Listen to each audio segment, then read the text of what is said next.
And now, podcasting from the sun-scorched desert Southwest, weighing in at a combined total of 340 pounds, Brad Winchester, Tyler McDowell-Blanken, are Gimmick Infringement.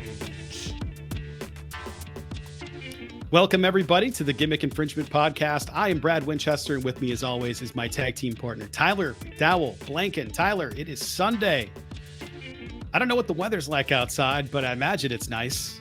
How you doing? It is nice. It's I actually made a few errands earlier today. I went to Goodwill. Very nice. I speak often about our thrifting finds. I didn't leave with anything this time, but luckily there was AC in the Goodwill, and there is less rain, Brad. We've been dealing with rain and wind and like a scene out of Twisters. But luckily today, at least where I'm at, the sun is out and I'm doing well. How are you? I'm doing pretty well, fighting off a migraine from the weather changes. But, feeling accomplished this week, feeling less accomplished in some areas. More on that later. Today, we're going to be talking about a lot of stuff. Tyler's going to be giving us another Rose, a batch update. We have WWE talk. We have AEW talk. We are going to be delivering some gratitude, and I have a someday when you have kids. Tyler, there is so much going on in the world of pro wrestling and beyond. It's Comic-Con week. They've been dropping announcements. Robert Downey Jr. just debuted as a villain in the same universe he helped create. People are confused. People are outraged. People are excited. I don't think people know comic books. I decided to wear the Marvel shirt. You're wearing the Marvel shirt. Yeah, on brand. This was the universal gift that Jess and Freya picked up for me on their trip to Florida earlier this year. So I was wearing that going like, you know what? Yeah. Today feels right to celebrate Marvel and Comic-Con and all things geek and nerd. I saw a trumpet player playing the what is it called? I can't remember the name of it, but it's like the ceremony at the end of Star Wars: A New Hope. It's the throne room music. A trumpet player playing a single trumpet down an escalator in the Comic-Con hall, just playing that theme song on a trumpet, and everybody cheering and super happy and positive. Nowhere else in the world would that work. And to have that happen there, it made me happy because I just wrote about this. To see that level of community and people just bonding over shared interest and experiences, it made me really happy. And to know that this stuff happens every year and there's people from different backgrounds and just in there enjoying each other's company and going like, yeah, this is really cool, and being invested in something that they just find to be fun makes me super happy. So on that note, I love that I don't have to watch these shows because you do the work for me, Tyler. I can't wait to hear what happened. Let's get into it, man. Let's play the music. It's time for another edition of a Rose from Tyler. And now, for a Rose from GI's most eligible bachelor. That was a phenomenal setup. Let's talk about it, Brad. So last week, I told you about Devin's ascension. As a reminder, he's a 28-year-old freight truck company owner who looks just like Pete Davidson. I didn't see the chemistry with... Yeah, you remember. We remember. Yeah. I still don't see the chemistry with Jen and Devin, but clearly I'm missing something because he received a rose during a group date on the most recent episode. He is doing well, and one could argue is being positioned as a favorite right now. This most recent episode featured Thunder from Down Under dancers. You know who those guys are, right? Yes. Okay, very good. 100%. Australian Chippendales. Chippendale Jones, thank you. Yeah. There was a NASCAR-like date with Jen and three guys, and most notably, there was beef. Devin's arch enemy is becoming Sam, the contractor from South Carolina. Sam's on this blue collar hunk vibe. He's tattooed, tall, and probably voted for Tim Scott at some point in his life. I don't like him, but he's doing well. The show is building toward the eventual throwdown that we're going to see between these two guys. Maybe we'll see it as soon as this week. Here's my question. How have you handled past situations in which two students had beef in your class, Ooh. do you ensure they're seated separately and never work together? Do you challenge them? On the other hand, do you challenge them to work through it and move forward? What's your approach, Brad? So my second year teaching, I had 2 kids that were beefing with each other online. So I had no idea they had any beef. I found out during a fire drill. We shut the lights off, locked the door. They all got in a corner and those 2 got close to each other. Shouting and screaming ensued, and the safety officer and the assistant principal happened to be right outside the door when it started. And they burst into the room, turned on the lights, and were like, "You're all dead. Every one of you is dead because you couldn't do this simple thing." And ever since then, I try to keep them as far away from each other as possible. They will not interact. I will stop that stuff right away. I'll tell you, it was the first time I ever got mad as a teacher is in that moment. And I don't really get mad. I'll get annoyed. I'll get irritated. I'll get frustrated, all those things. But like angry with kids, angry with staff is a different story. Angry with kids. Oh, never happens. Not angry, but it turns out I get really quiet. And I looked at them and I went, "Come with me right now." Like that. And just brought them up front, wrote the referrals. Told them I don't want them in my classes again, unless they can come back with a formal apology to me and to each other and ensure that this never happens again. And I never had a problem with them again. And to each other. Yes. I was like, I'm done with this. Yeah, right. And it worked. Never had a problem again. I don't have a clue what happened to either of those 2 kids because that was the year I moved to Wisconsin. So when I came back, I don't know if they were still there. I have no idea. So hopefully everything was good.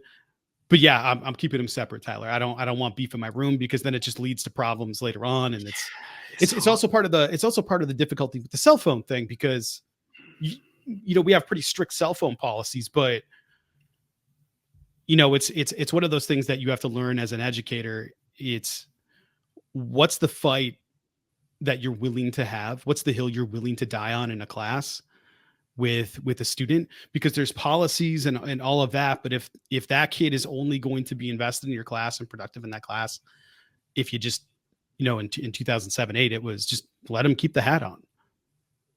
We get a no hat policy and everybody was like, no hats, absolutely no hats. Yeah, and it's like, I remember that. It's a hat. Yeah, it's a fashion accessory.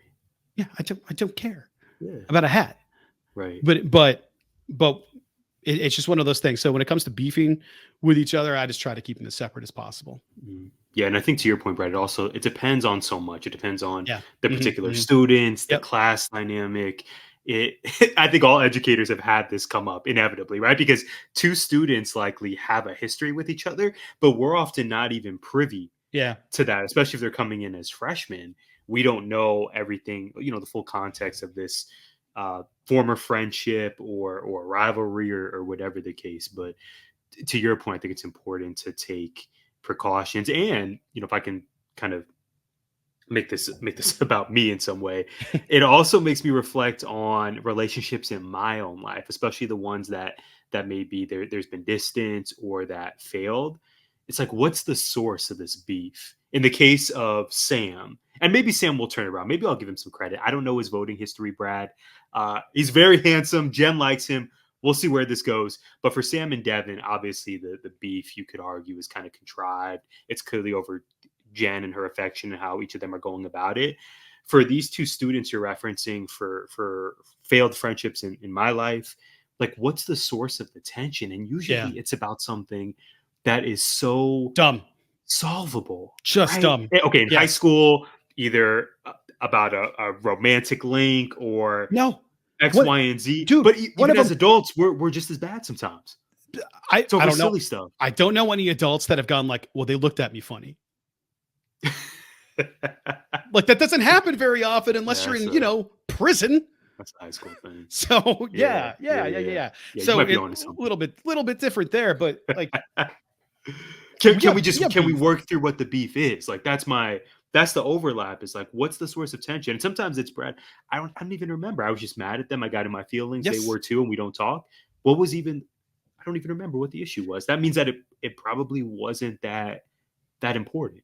So I've learned to analyze my life a little bit differently, Tyler. I sit back and go, am I missing anything by not having this relationship anymore? Because if I keep them away from each other, why don't I do that in my same life? Like, what is my life diminished in some way by not talking to Todd anymore? That's Do true. I care? That's on the flip side. That's on the other side of the coin. Do I really need to? Maybe some relationships don't need to be rectified. That's a great No, point. That's a no. bar. And if it's going to be something that's just, like my quality of life has improved because I'm no longer fighting with this person. And like how it goes at work. You have these beefs with people that they don't even know you're beefing. Yeah. You have phantom beef. I feel seen. That's so true. Yeah, That's so true. I think our listeners can relate to this. Yeah, 100%. Like we've had exchanges like, oh, this guy again. Like just. I don't think it's just an education thing. I think all workplaces. No. There's just. I don't know if we just need it because it keeps things spicy, but sometimes it's unhealthy. It really is, man. And I'm trying to look at stuff. When you were talking about the voting thing, I saw a couple of screenshots you sent me from Facebook when I said, like, this is why I don't have that app anymore. And we're going to talk about that later. Yeah. And part of the reason that I don't like being on there, I'd just rather stay away from all of it altogether so that I'm not beefing. I muted all these words on Twitter, and yet there they are. And here I am engaging because I have no self-control, which is why I muted it. And it's people telling me, and I'm guilty of this too, why I'm not interested in somebody rather than why I am interested in somebody. 1000%. I couldn't agree more. And that's just weird. You wouldn't buy a car like that. So what are we doing? It doesn't make any sense. It's like, well, I think I'm going to get this house because that house, I don't like the color. And that house, it's not as bad as the one over there. So I'll get this one. What? Right. Make that make sense. Why would I get the car? It's like 2 cars and I'm going to pick the least instead of just, like demanding better. I think it's just something people do as a flex on social media. It's like, it's this, we're taking sides, and to your point, the article you wrote about community, it's just tough, man. Cause I don't want to be the person to say, I don't want us to live in a colorblind society where it's just, let's all, we're all just Americans and let's, X, Y, and Z. Like, I think there's value in coming together. I think Tuscaloosa tie. I think there's value in having that discussion about, listen, we're all in this country together. We should all be taking care of each other, holding doors for each other, etc. But also we have to acknowledge what makes us different. Yeah. We have to want to learn about each other and care for each other. So I'm somewhere in that middle ground, Brad. But I agree with you of we're seeing these posts, especially around election season, where it's very I'm not this or I'm not supporting this rather than I'm pro, whatever it is that it just like juices me up. It's just very interesting, man. We're living and we're having this conversation while the Olympics are going on. Yeah. I saw earlier Team USA, the men's basketball team beat Serbia. And so the hope is always, you and I know this as longtime sports fans, the hope is always that, well, if we're in a particularly contentious year, which is about every year in America now, yes, maybe sports being that great equalizer can bring us together. I don't see that happening anymore. No. I just think we're too far apart. I don't know what the solution is to get back to closer to the center together, but figuratively the center together. But I don't think we can just rely on sports. But you and I have spoken about, I think even recently on an episode, wrestling is so cool because when you and I attend wrestling events together, which we will be doing in November, Live Event Jones for Monday Night Raw, Live Event Jones in Glendale. Let's go.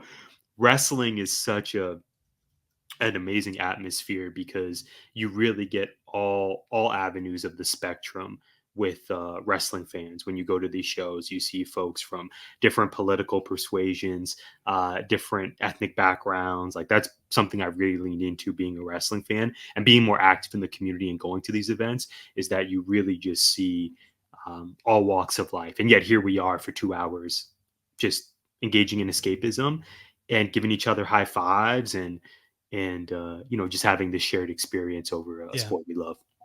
And not being outraged about something because we don't understand it. And I think that was one of the things that I thought like, oh, I'm boycotting the Olympics. This is disgusting. This Last Supper.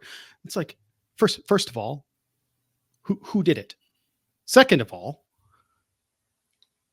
it's not the Last Supper. You just didn't bother to care. You just saw something, decided it fit your narrative, and twisted it. It's a representation of the goddess, I can't remember, of wine and revelry.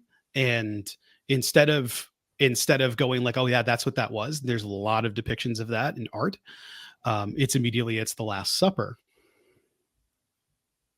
Why the country known for its wine and its food makes a lot of sense for this, especially in something that is Greek inspired, but it's the Last Supper because Jesus was at the Olympics, I guess. so it made me crazy. And as a Christian, it made me crazy to see something like that and think like, just like, you have a fundamental misunderstanding about what any of this is about. Number one, you're outraged about a painting. Number two, you're not about embracing people and trying to hope that by supporting each other and uplifting them that they can be saved. Instead, you're just condemning them and judging them, which is insane to me. But I haven't been able to watch anything that isn't a scripted television show that has no live participation with any kind of like enjoyment, because even I found myself really enjoying the WNBA this year, and watching games, all I can think is like, there's somebody out there right now that hates that women have basketballs. Like it's just upsetting in general. And I thought the Olympics for sure were going to be a time to bring us together, and all I've seen is separation and vitriol from both sides. And it's just like, just stop.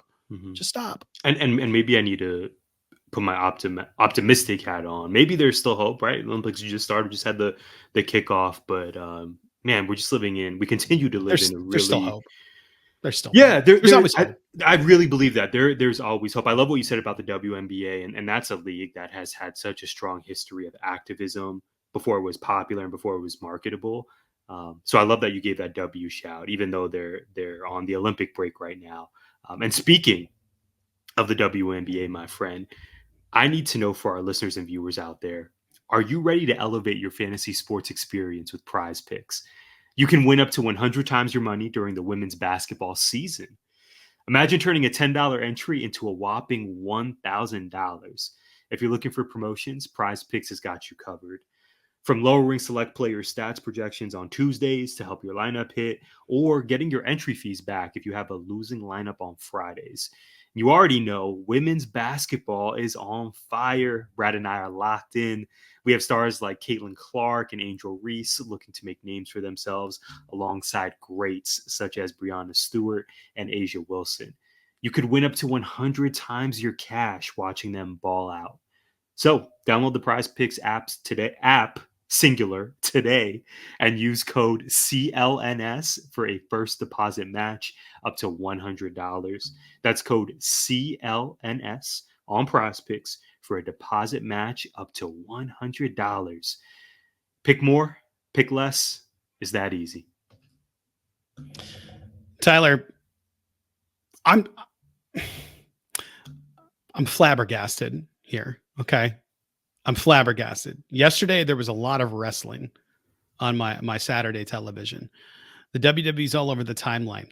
I don't even remember what happened this week in the WWE, but we got to talk about it. So hit me with your question. Yes, we shall. It's a blur, but luckily, Monday feels like 3 weeks ago. It feels so long ago. The news cycle, especially in wrestling, is just we know how it is. But alas, here we go. It's SummerSlam week. That's a fact. As of this recording, 7 matches have been announced for the show. LA Knight may finally claim singles gold. CM Punk and Drew McIntyre are having their highly anticipated grudge match. And we expect Roman Reigns to return at some point during or after the Solo Sikoa versus Cody Rhodes match. Gonna be so good. You can't wait. I can't wait. However, I want to ask you about the Raw Women's title match between Rhea Ripley and Liv Morgan. This feud is one of the hottest storylines on Monday nights.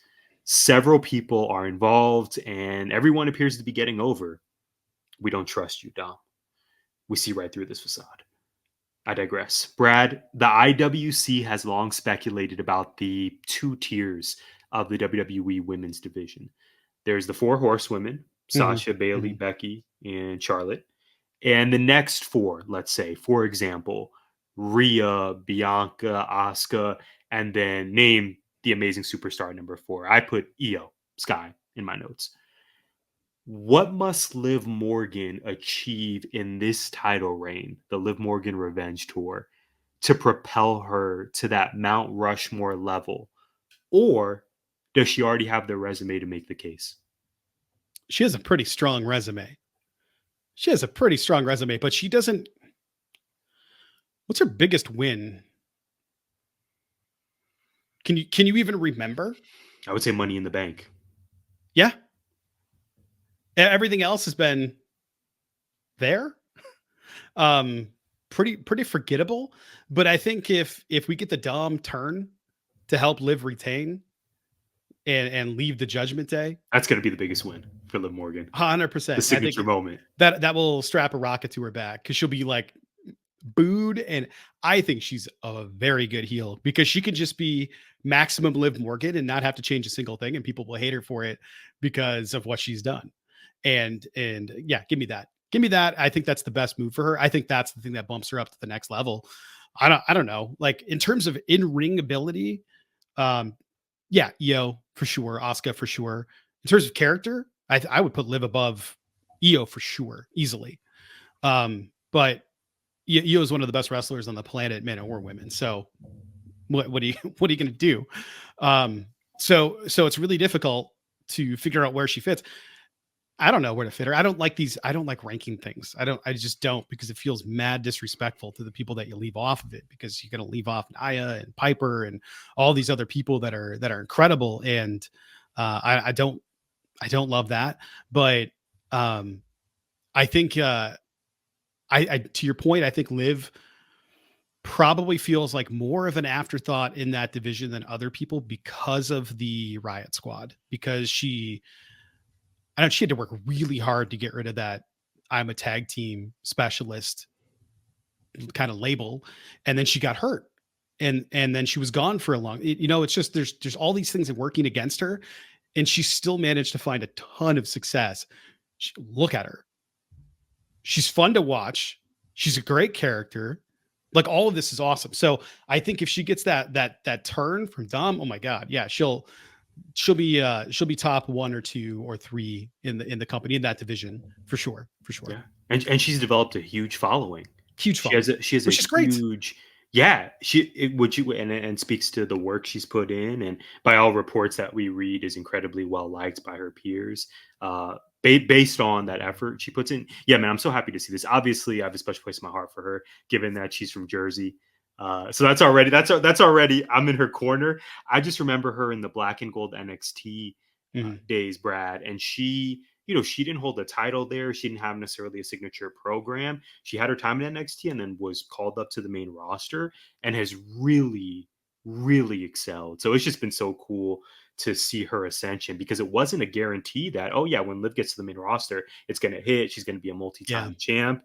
I don't know. And it's not really guaranteed for anyone, right? But you had Asuka, you had Shayna, you had all these other stalwarts of the division who had a really great NXT run. Liv was there and improved, but she didn't have all of that. So to see her shining on the main roster, to have one of the most anticipated matches at SummerSlam, it's a big deal, and it's been great to see her do her thing. Yeah, I can't wait to see this match and how it plays out, because everybody's going to be like, "Oh, Rhea's just going to murder her," and I don't think that's what's going to happen. I think, Liv has got to win. Back.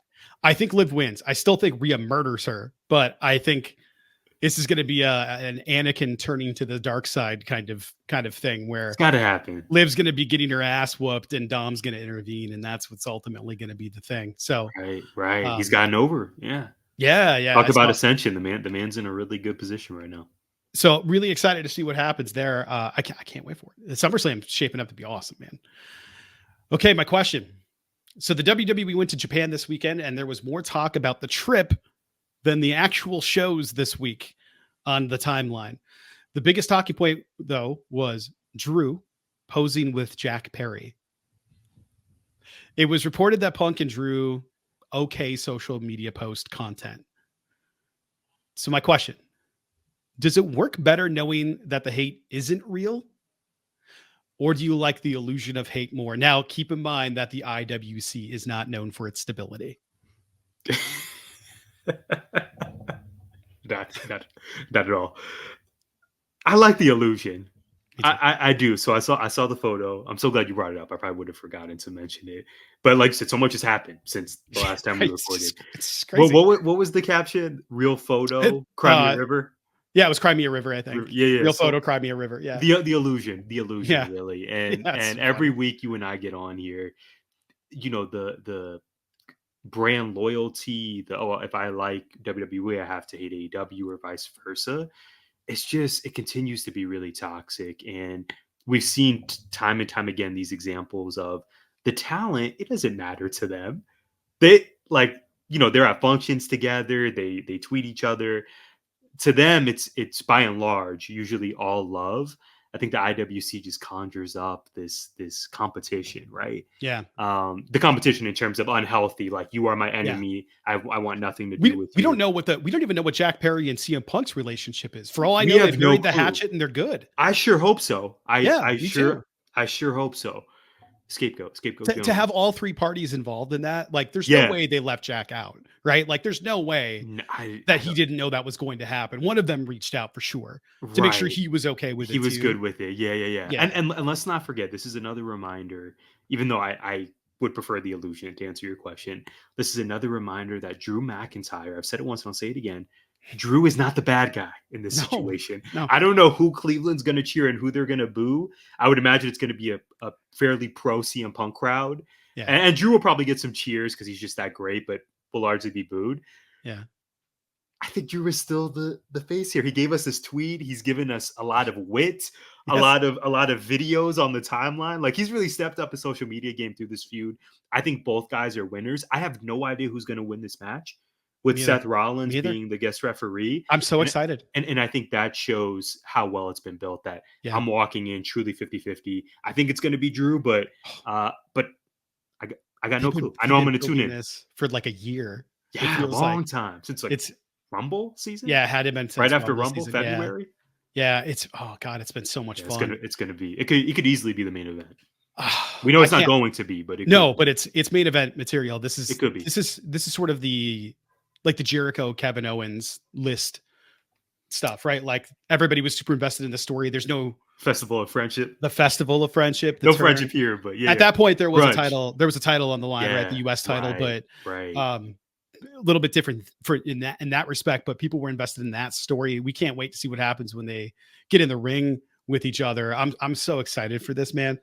Yeah, I'm with you. I like the illusion a little bit better. I mean, there is we hope that there's not going to be litigation and an actual fight and all of those things.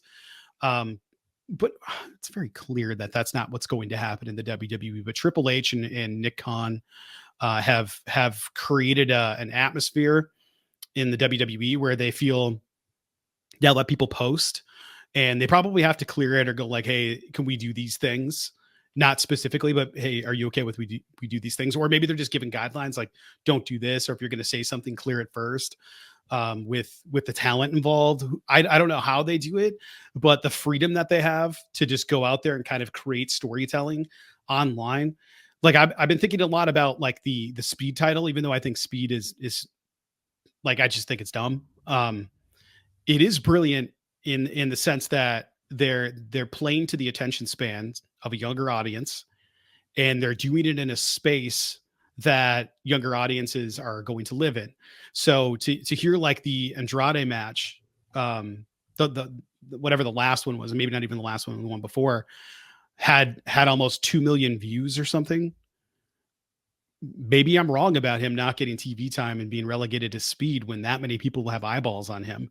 He might become like a social media megastar in the wrestling space just because of how popular those clips are. And I say clips meaning the entire match. But yeah, and he's been working. I didn't realize it reached 2 mil. Wow, he's been working on his English. He had that backstage segment with Carmelo. His English has improved. He's obviously a very handsome dude. Can go in the ring. Family lineage. Like, Andrade has all of the tools. Yeah, to gain a following for sure. Yeah, and maybe this is just the stepping stone to help him improve in those specific areas and keep him, I hope so, in shape and stuff. We don't want him on speed forever. Yeah. This could be a nice little summer fling, but we got to move this man up. Yeah, right? and I have no idea what his age is and all of that, but I imagine like, mileage adds up, especially the 30s. Yeah, he's definitely in his Mid-30s. 30s. I just don't know where in the 30s, and sometimes it doesn't matter. Look what happened to Big E, Right. But everybody's an injury away, and that's why I think that sport deserves more respect than what it gets from people that are like, oh, it's fake. It's like, yeah, well, breaking your damn neck isn't fake. Like, you falling on your head isn't fake. Getting hit with a chair, the chair might be cut a little bit or shaved a little bit, but it's still a chair. And if you come in at the wrong angle, you just get guillotined. So right. I wonder what they'd say if they took a power bomb from Wardlow, or a pounce from Keith Lee. I'm thinking all the people I miss. Like, what would they say if they? Anybody would say if they took a power bomb from Wardlow, because nobody knows where that dude is. Nobody knows. It's a mystery. I gotta write something about Wardlow, man. I really enjoy his work. We'll find out where he is. Maybe Starks. People are talking about contract status being up soon. You brought up Ricky Starks many times. Yeah. He's fantastic. Keith Lee's contract's coming up probably. Who knows if it gets extended? There's a lot of things happening, and I guess we'll find out someday. But Tyler, before we get into any of that, it's time for Someday When You Have Kids. Play the music, please.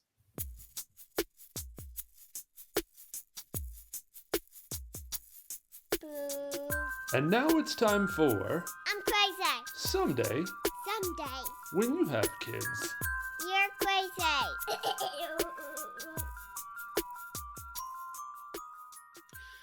So Tyler, a few weeks back, we had a tornado warning. Arizona does not have sirens. We don't have basements. We have the hope that the tornado is an F0 or an F1, because anything else is going to relocate roofs, bodies. We don't have shingles out here. Some houses do, but very, very few houses have shingles. We have tiles on top of our roof. Roofing tiles coming off in a tornado seems like a really bad time. And man, do we have lightning. People that aren't from Arizona have no idea. Really out west have absolutely no idea. I grew up in the Upper Peninsula of Michigan. And if you grew up in the UP, you got trees. You get used to the sun setting about an hour before the sun sets because the tree line blocks out the sun from view and it gets dark in your neighborhood. If you live on the lake, a little bit different. You get more sky. The amount of sky we have out here is unbelievable. You can kind of see forever. I love it. But when a thunderstorm rolls in and it's lightning like crazy, you feel incredibly exposed. I've never felt more exposed in my life than going out to get the mail and going like, I don't know if it's worth my life today. I don't know if I'll make it back in for this Kohl's cash. Where is it you worth look it? Exactly. Sign up for paperless. The scratch off gimmick. When you look up and you see a brown wall heading toward you with a dark cloud above it that's shooting electricity out there like Zeus is pissed off, just angry in the sky. And then you find out, oh, boop, boop, boop. My security alarm's going off saying there's a tornado warning. Not a watch, a warning. A tornado warning is different than a watch. Do you know what the difference is, Tyler? Isn't a warning more imminent? This is happening. Get inside. A watch is like, oh, let's hope. Yes, exactly. Yeah. A watch is, we might have something like that. Right. So warning. Warning is like leave that mailbox right now. Things have been seen. Chester. You need to go. And in this case, it was a Doppler indicated tornado warning. So nobody actually saw a rope on the ground and it never dropped. There was a funnel cloud, but it never actually spawned a tornado. And luckily, because there were a couple of warnings that day. Since then, Freya has been terrified of storms. And it's gotten a little bit better as the weeks have gone on. She's now like, lightning's so pretty. I'm not afraid of lightning. It's pretty. I'm not afraid. She's talking herself into it. A little bit of wind, a little bit of rain, all of that stuff. I got her to come outside with me and stand on the patio, and she wanted to see the lightning and the rainbow and the rain and all this stuff. It was really beautiful because the weather out here is gorgeous. Monsoon season is beautiful. A sunset monsoon is there's nothing like it. And someday, when you have kids, Tyler, I hope that you avoid this weather fear, but I kind of don't. Nobody likes to watch their kid afraid, and there's not a damn thing you can do about it until the storm is over, until the storm passes. You can't really do much. But to watch her grow and learn and be interested and find out more and go, what kind of clouds? What's the weather pattern look like? What's the map mean? Let me look at the radar in my Mac. Let me do all of this stuff. It's been awesome to watch her try to overcome it. And enough where I've been trying to like weatherman myself again. We used to have a weather monitor that we kept, a weather station. Wind speed, rain, temperature, all that stuff we had at the old house. And it stopped connecting to the internet. I think it just died. The Wi-Fi capability stopped. And I've been looking at how to build my own. And so I'm not going to do that. But I have been looking at how to buy my own. And eventually I will get another one. But I was like, we should get this now. So she can be like, yeah, I can just look at that and go, yeah, it says lightning in the area. No, it doesn't say lightning. No, we're good. We're 25 miles away. We're fine. And she's kind of done it on her own. She hasn't needed me. She's been looking things up on her own and investigating and researching. And it's been awesome, man. I hope you get to experience that someday when you have kids. One of my takeaways is if Freya doesn't go to the PC, maybe meteorology. We're going to see. I think we're going to see Freya in our TV one way or the other. She's gonna be incredible, whatever she ends up doing. But an early interest in weather, that's amazing, Brad. It really is so fascinating. I took an earth science class in high school, right? So this was years and years ago, and I don't think I really invested enough time in it as I should have. Obviously, I had other things occupying my time and my interest back then. But learning about weather patterns, who was she? Yeah, that's okay. Yeah. I don't even remember. Don't clouds and patterns, and there were so many terms I'm forgetting about the Earth's crest, and it's really the crust. The crust. Crest is a toothpaste brand. Crust is Earth. I killed my time in this class. It was just valedictorian Jones. It's super interesting, man. It's super interesting in the fact that Freya is already showing an interest at an early age and is conquering that fear. I love that for her. I love that for you. Appreciate that. Noted. Yeah. Great. Yeah. Yeah. A lot of fun, man. Like, I just, crest, put it myself on the Earth's crest. Yes. I had a great teacher. I'm sorry, Mr. Romero, Sean Romero. Great dude. I'm sorry I didn't give more. Now, you did say crest. Crest is white, and the Earth does have an albedo effect, which is something that I learned about. It's light reflectivity. Snow has a high albedo, and I had to look that up because I thought my world geography teacher did not say albedo. Moving on. So Tyler, we have yet to talk about AEW. Let's get into it. I have no transition. Let's just go. Yeah, we got to, man. So Team AEW, as we know by now, successfully defended the company's honor at Blood and Guts in Nashville. Shout out to our Tennessee listeners. Darby Allin earned a future world title shot. Will Ospreay secured a rematch with MJF for All In. Chris Statlander is still petty. And Monday really does change everything. Camille debuted, laying out Dr. Britt Baker. Yes. Got a little bit more exposition here than I get to my question. However, I once again want to focus on Collision. More specifically, I want to hear your thoughts on what could be next for two of the show's biggest stars following this weekend. Hologram and Lance Archer. First, Hologram. In just 2 weeks, he's become a fan favorite with the Arlington crowd. I thought he and the Beast Mordos killed it in their match. First part of the question. How do you see this Hologram character transitioning to a larger audience on Wednesday nights? And then second, with Lance Archer, we're in a familiar spot. The Murder Hawk demolishes dudes backstage and racks up a series of consecutive wins against local talent. He's facing Ospreay this week, and I don't see a scenario in which he wins. Convince me I'm wrong. I will not. You're not wrong. This is what they do with Lance Archer. They dust off Lance Archer once a year to murder a bunch of dudes, to have Jake the Snake growl at us and tell us that he's been disrespected and that he deserves more chances. Lance will kill everybody. People will get behind Lance. Lance will either be in a regular match with somebody that's really popular and get rolled up at the end, or he'll be in a Texas death match and lose it or something. So true. He's been in so many. I just they don't know what to do with Lance. They have this. They have literally a monster, the Murder Hawk monster. I also don't know what to do with Lance Archer. What's the story other than he's Lance Archer? So I don't know who you have him feud with. I don't know what story you build around. Mark Briscoe needs a new challenger. Lance Archer, Mark Briscoe would be incredible. But Lance works really well with like Japanese talent too. It's a lot of time in Japan. Takeshita, like they're on the AEW roster. Yeah, where does he fit? Yeah, I just don't. I don't know, and I love him, and I can't believe he hasn't been world champion there yet, or really any champion there. He's been a New Japan champion in AEW. That's how he beat Mox. Yeah, exactly. Right? Yeah, but he faced Miro. I remember he faced Miro at a pay-per-view. Yep. For the TNT title, but Miro beat him. Yeah. That's all I can think of in terms of when has he challenged for gold. He's done it a couple of times. I want to say he did it. I can't remember, but in a space where I thought maybe he could win. Maybe he's going to beat Miro.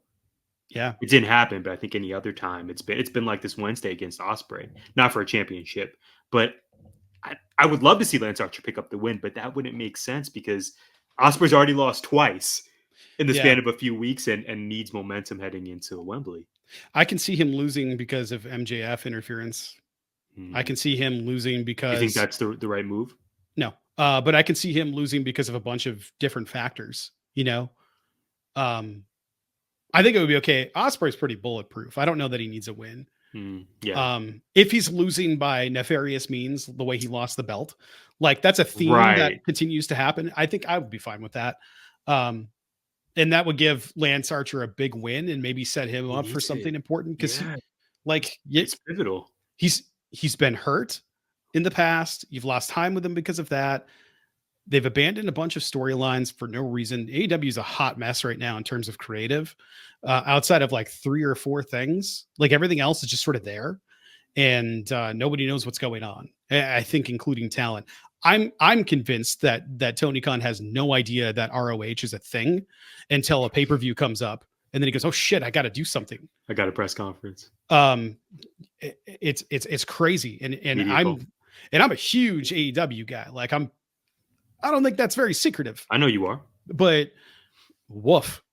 What do you think about Hologram, by the way? Because I think that's been a huge positive. The crowd huge success, but we haven't had a character quite like that who's not from CMLL or New Japan, an AEW character who I can't think of one. I'm very curious to hear what you thought of his debut, and do you see him translating to Dynamite eventually in terms of the way he works or his presentation? Presentation, nobody's been like that. In terms of the way he works, Action Andretti. Yeah. Action Andretti's very good. What's he doing? Is he still tagging with Top Flight? He is. Trios? Yeah. He escorted them. And that's it to the ring on Collision. He'll get in there occasionally. They'll have a trios, but that's what I'm saying. He started out beating Chris Jericho. Yeah. Since then, nothing has reached that level at all. Like the next week we saw him in Phoenix. Against Sammy. Yeah, I think he lost that match. Yes, he did, and it was a fun match. But it was great. Yeah, those guys are really good. You know, that was a long time ago. That was a minute ago. Couple years ago now. Hologram, though, I've been very impressed by it. It's giving 2K vibes. I've been incredibly impressed. Dude's a cheat code made out of elastic. What's his deal? That's what I'm asking. I don't know anything about him. He's a hologram, apparently, and he's not Ricochet. We know he's not. That's the only thing we know is he's not Ricochet. Ricochet versus Hologram eventually is going to be. He's incredible in the ring. He is. He stole. He kidnapped Chris Jericho's costume designer from 2014. I don't know what else to say because I don't know anything about his character. I don't know what he wants to do. There's no story there. So like there's a lot of criticism lobbed at AEW where I go, okay, you're wrong. You're not paying attention if you're not watching the show saying there's no story here. The MJF, Ospreay, Bryan Danielson stuff is great. Everything with Tony Storm and Ryan May is incredible. They have like Willow's doing stuff, Mercedes doing stuff. There's stories all over the place. And then there's just not. And it's all the smaller places we were just talking about where there's just nothing.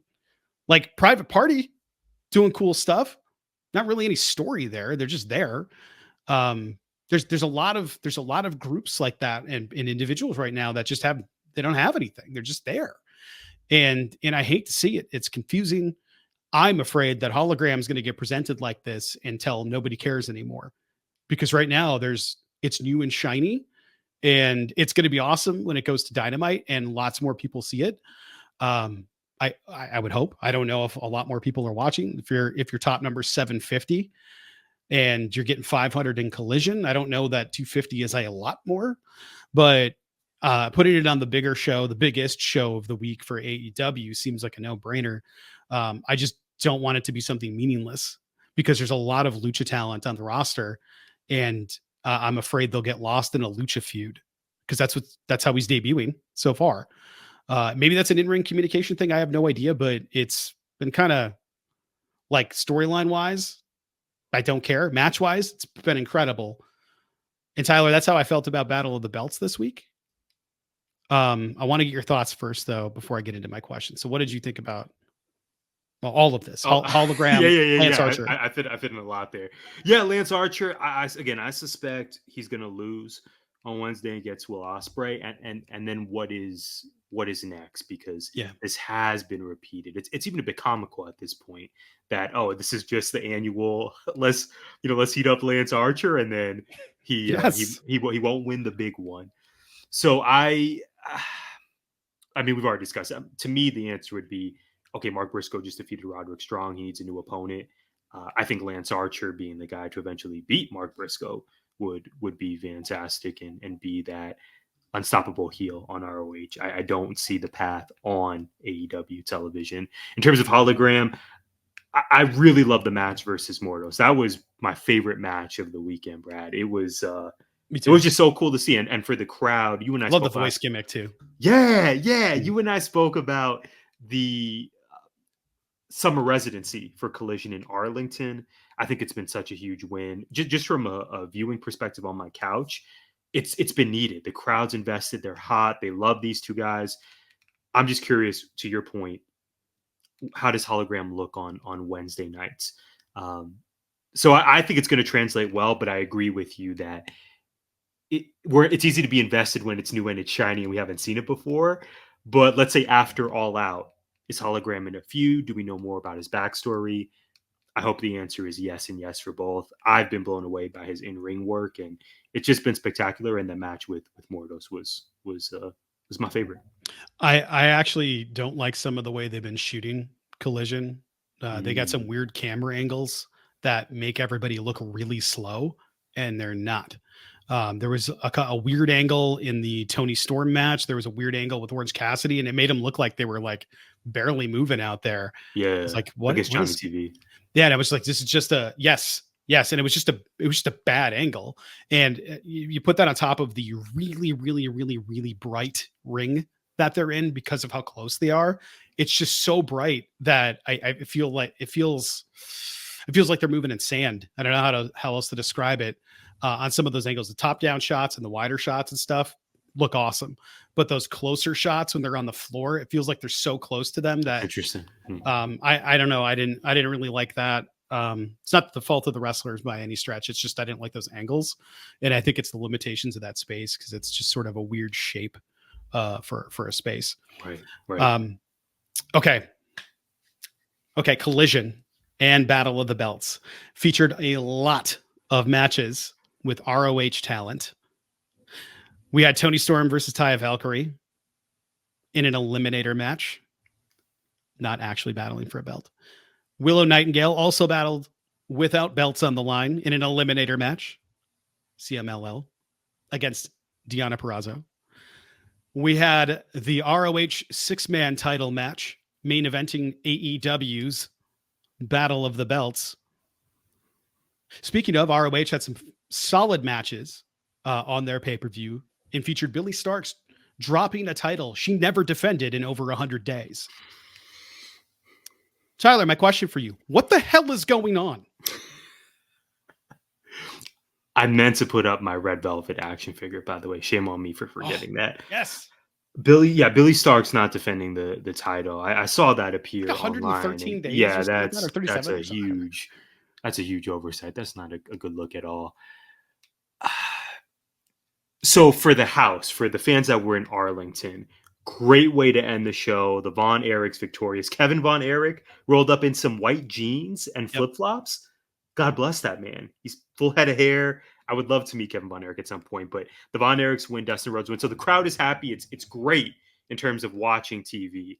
But to your point, Brad, when we think about what is Battle of the Belts, it was presented to us originally as a Saturday night fight. Yeah. AEW titles on the line. All belts will be defended. Dare I say titles could change hands is what I took away from the original presentation of it. Nope. This most recent example over the weekend is a real indication of the need to revamp Battle of the Belts.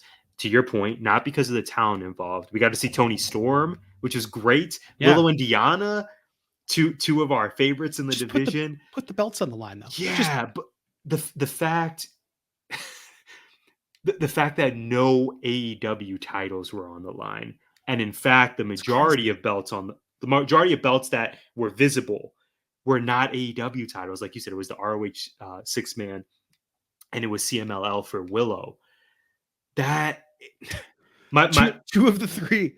What is going on here? My first thought is that, or I guess maybe my last thought now is, I think it takes away the value of the Forbidden Door pay-per-view every June. Yes. If AEW has now become an annual Forbidden Door. And with another one coming up in the winter. Right. The New Japan one. Thank you. Yeah. That precisely. That's right. I love seeing talented people from around the globe, but I'm confused at where we're at with what am I expecting from these shows. And you and I have mentioned people, and we don't know their exact injury status, but we've mentioned people who are contracted AEW talent, will continue to do so, who we want to see back on TV, but instead we're getting a mix of folks from CMLL, New Japan, etc. And again, I love it because I'm being exposed to new talent. I'm being exposed to gifted people around the globe. But for Battle of the Belts, I kind of feel lied to. Like, what?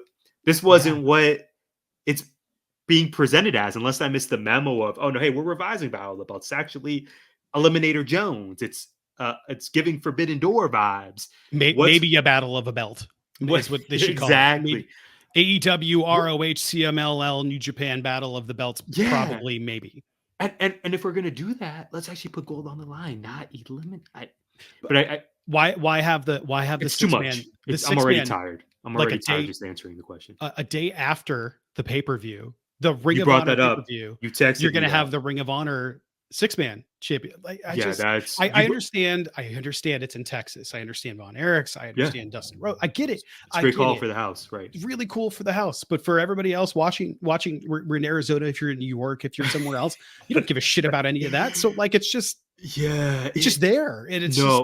And I even, this last thing I'll say, I even felt that way. So what's going on here? Super happy for Dustin Rhodes, by the way. Super. And I liked it. Just put it on Collision, and then Battle of the Belts isn't corrupted by this. Correct. And even the way Rampage turned out, with Royal Rampage eating up about 40 minutes. Dude. And then my feed got cut out. I didn't see the end of the multi-person tag match that mine was cut off. I suspect Roosh and Fletcher won. It got cut out because Royal Rampage was like 40 minutes of it. And again, the Royal Rampage talent that were in there, it was very much Forbidden Door. Why Darby though? Leo Rush. We got again, all these people who I love seeing, but I thought that was reserved for 1 to 2 pay-per-views a year, not this is what we're doing full time. Darby winning after being in Blood and Guts. So then Darby's either facing Danielson or Swerve at Grand Slam. I agree with you that this week in particular, I left scratching my head on a lot of what I saw in AEW, where I just need it's kind of like Uno, right? Where we get so into Uno games sometimes. I'm like, wait, what are the rules here? All of us have a different understanding of what's going on. And okay, is it unlimited draws or do we stop at draw 8? Like to me, AEW is now where really spicy Uno games get. Where it's kind of tumultuous, it's kind of fun, but also I just need to can we just go back to the user manual and figure out what are the rules of play here, because I am having a good time for some of the show, for some of the Uno game, but I'm very confused at what we're doing. It's starting to feel like I'm watching really cool matches that are like a spectacle, but I'm not there to watch Cirque du Soleil. Like, I'm not there just for the let me see what cool stunts they can do in the ring and beat the hell out of each other. I'm there for that, but I need a why are you doing this? Why should I be invested or care about this? Well, it's an eliminator match, but it's Battle of the Belts. Right now, it's Battle of Nothing. They're just fighting each other. Yeah, and it doesn't make any sense. The name is deceptive. The name was deceptive this weekend. More cohesion. It's you and I. No surprise. We've been very candid about this. We're huge fans. But this was a week where I did say, okay, to your point, Brad, like some of the criticism, it was glaring this past week. There's no doubt in my mind. It's so easy. You could have had tag, trios, TBS, TNT. You could have had any of those on Battle of the Belts. American, Continental. What else am I missing? I know I'm missing. But besides the women's and the men's championships, like any of those would be suitable. Even if the champion's going to retain, the rules of play are belts are defended. That did not happen this past weekend. No, it's just sort of there, and to be honest, I didn't even know what was happening. We haven't even talked about the marketing of it. Right. It's a complete afterthought every time. When I because I watched Blood and Guts live, and they probably mentioned it a bunch of times, and I just missed it because I was trying to pay attention to the match. But like when I turned it on, it was like followed by Battle of the Belts, and I was like, "What?" I don't think you're alone. I found out. I don't think you're alone. And then I had to go in and record it, and this time at least I got it, because otherwise it doesn't record. I finally was able to add to library on YouTube TV. I was finally able to record it after 10 iterations of forgetting. Nine. This was the 9 iterations. This is the 9th. Yes, exactly right. Exactly right. Yeah. So hopefully that sets me up for the future disappointments that I'll have. Hopefully the booking of Battle of the Belts. We're turning this around. I hope because again, the matches themselves were fun. They were fine. It was an entertaining show. The talent involved is great, but it's not their fault that the booking's not great. Or I guess the storytelling. I shouldn't even say the booking, but the storytelling isn't great. I don't know whose fault that is. Probably TK's, but I don't know. They need to really consider what kind of stories they're telling, because the defense that, well, it's a sport-based program isn't really applicable if I don't even know why they're there. Why is Taya Valkyrie fighting Toni Storm? She hasn't wrestled in AEW. She was a lumberjill. That's a week or so ago, and she's been wrestling in ROH. She's been wrestling and again, those are ROH and AEW are just blended now. It's not a separate stream. It's a kill it. It's just blended. Just kill ROH, or just say AEW presents ROH and be done with it, because it's just too much intermingling, and it's I don't mind overlapping. Make it special though. Like make that holy shit, the ROH Forbidden Door. Yeah, like that could be treat it like a intercompany Forbidden Door. We're seeing Mark Briscoe all the time now, ROH World Champ. Not a bad thing whatsoever. But Athena, has been parked behind the paywall. That's not. Yes, that's just not good optics. Think about how successful it's been since Vince left. That. I think I can't remember, but I think the first one that went down was I don't want to say down, was AJ went to NXT. Do you remember how big of a deal that was, that AJ Styles showed up at NXT? I do. To wrestle, not to just do a promo like when Edge went there and was like, maybe I'll come after the NXT championship. Right. Didn't AJ fight Grayson Waller? Yeah. Wasn't that the match? Yeah, I think so. I think that was the match. Yeah. And we've had Ricochet down there for Carmelo, and we've had all these different talent going to NXT to do stuff from the main roster, which makes that a big deal. Imagine saving that stuff so that when MJF shows up at a Ring of Honor taping and it's a surprise, that's a reason for us to tune in and pay that $10 a month. Instead, it's like, why would I pay for this? They're going to be on my TV on Wednesday anyway, so who cares? So it's like you're shooting yourself in the foot. And then this time last year, Man, my I'm last thought, really cranky about this today. headache. No, no. Well, it was a conversation and one that needs to happen because this time last year, I remember MJF and Adam Cole were the ROH World Tag Team Champions. So I could get the mindset of, oh well, we want to give ROH shine and increase viewership and subscriptions. But now a year later, it's still very muddy and just as a viewer, as a supporter, as a loyalist, it's just very confusing as to we're just kind of putting all of this together and it's just a perpetual forbidden door. Maybe that announcement came out and I missed it, but I think there's more value in, I think the ratings would probably show this too. There's more value in Forbidden Door being a special part of the year, not it's where we're at now where it's just perpetual. I love seeing all this talent, but to me, it feels like a lack of cohesion. That's how I felt about Blood and Guts too. It was like there's a couple stories within it that I'm interested in, but it was like these aren't really stables. You picked Team AEW to wrestle together, which it's like not really a war games match. If you're not really warring, you're just there to fight in a horrific way because they all sort of have direct or secondary beef with the Elite. It's confusing. And then the match happened and it was a lot of fun and it was violent and all of that. But also I was like, all right, okay, it's happening. I'm watching it. There's a lot of cool stuff happening in this match, but it wasn't the Bloodline in that War Games match. It's a high bar, but you're right. Yeah. But it was very similar to it with the Elite doing Bloodline stuff. Right. Sure, like it's very, very similar, costing people matches, screwing them over, suspending them, all that stuff. Very, very similar. So it just didn't really get there for me. But watching Darby climb to the top of the cage to coffin drop somebody was pretty awesome. So I'll take it for what it is. I hope that man has a lengthy career and stays in this as long as he wants to. He's just to talk about a workhorse. And then he wins Royal Rampage. It's just like Darby. I saw Denise Salcedo tweeted, Darby always understands the assignment. Yes. One of the best tweets I saw all week. It's facts. He definitely can't believe it was his first Blood and Guts match, but it was a great. Yeah, that's crazy. It was really like he's the archetype of what you would want. He delivered. I agree with you. The match was fun. The Acclaimed. I won't go long on this, but the Acclaimed maybe leading into a more. We've already gone long.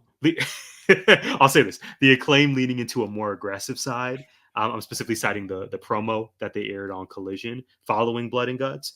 I really think that is going to be a huge positive for them if their characters are shifting. So not there were I think there was a lot to like following Blood and Guts, but the points you brought up about the storytelling within certainly valid.